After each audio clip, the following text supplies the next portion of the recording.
The haunting of the Manila Film Center. The Manila Film Center stood eerily still against the backdrop of a cold, moonlit night. Once a beacon of cultural ambition, the structure was now a husk, its grandeur faded and replaced by a grim reputation.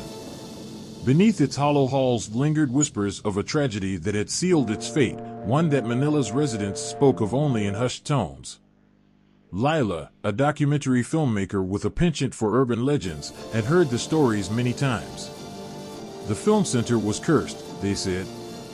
Constructed in haste during the early 1980s, its completion was marred by a horrifying accident. A scaffold had collapsed, burying dozens of workers alive. But instead of halting construction to recover the bodies, the project pressed on, and the workers were entombed in the building itself, forgotten, save for the restless spirits rumored to haunt the place. Lila's curiosity had gotten the better of her. Determined to uncover the truth, she gathered her camera, a flashlight, and a recorder and set off for the abandoned building. Her crew had bailed last minute, citing bad vibes and cursed places, but Lila brushed off their fears. She wasn't superstitious. Facts, she believed, were the only things worth chasing. The gates to the film center groaned as she pushed them open, their rusted hinges squealing like banshees in the silent night. The air grew heavy as she stepped into the foreboding structure.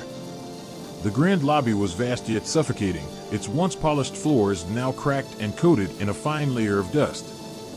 Faded murals depicting scenes of grandeur loomed overhead, their colors muted as if drained of life. As Lila moved deeper into the building, the faint echoes of her footsteps seemed to multiply. It was as if unseen figures were walking just out of sight, mimicking her every move. She paused and shone her flashlight around, its beam piercing the darkness. Nothing. Just crumbling columns and empty halls. But then came the whispers. At first, they were faint, like the rustling of leaves in a distant wind. Lila dismissed them as her mind playing tricks. But the whispers grew louder, forming words she couldn't quite make out. Her heartbeat quickened as she scanned the room, her flashlight trembling in her grip. "Is someone there?" she called, her voice wavering. No response. Summoning her courage, Lila activated her recorder and began speaking into it. "This is Lila Cortez. I'm inside the Manila Film Center. The air feels strange. Thick, almost oppressive.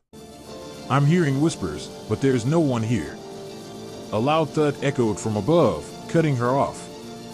She jerked her flashlight toward the source, its beam landing on a crumbling staircase. Against her better judgment, she decided to investigate. Each step creaked under her weight, as if protesting her ascent. The second floor was worse. The air was colder, and the shadows seemed to stretch and twist unnaturally. Lila's flashlight flickered, casting erratic beams of light that only heightened her unease. And then she saw it, a dark stain on the floor, as if someone had spilled ink that refused to fade. Surrounding the stain were handprints, smeared and frantic, as if left by someone clawing at the ground. "Construction accident," Lila whispered into her recorder, her voice trembling. "This must be where." A blood-curdling scream cut through the silence, freezing her in place. It was distant but unmistakably human, filled with agony and despair. Lila bolted toward the source, her journalistic instincts overriding her fear. The scream led her to a massive theater hall. The room was a decaying marvel. Rows of velvet-covered seats, now tattered and rotting, faced a grand stage. The chandelier above, once a sparkling centerpiece, hung lopsided, its crystals dangling like jagged teeth.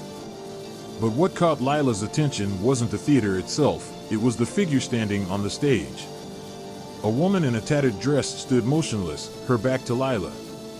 Her long black hair cascaded down her spine, unnaturally still despite the draft that swirled through the room.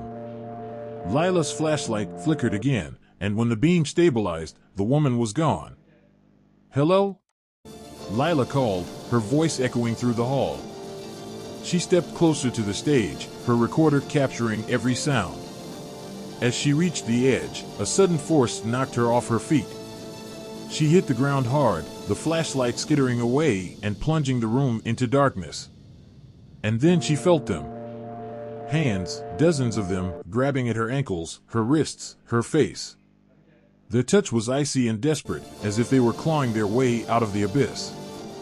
Lila screamed, thrashing against the invisible force. Her recorder captured her cries, mingling with a cacophony of voices, pleas for help, anguished wails, and the guttural growls of something inhuman. Just as suddenly as it started, it stopped. Lila lay on the floor, gasping for air, her body trembling. The hands were gone, but their icy grip lingered on her skin. She scrambled to her feet, grabbed her flashlight, and fled. As she burst through the gates and into the night, she glanced back at the film center.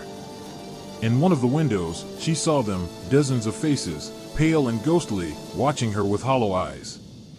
Lila never finished her documentary. The footage she captured was never released, and the whispers of the Manila Film Center remained just that, whispers. But for those who dared to venture near, the message was clear: some stories are better left untold.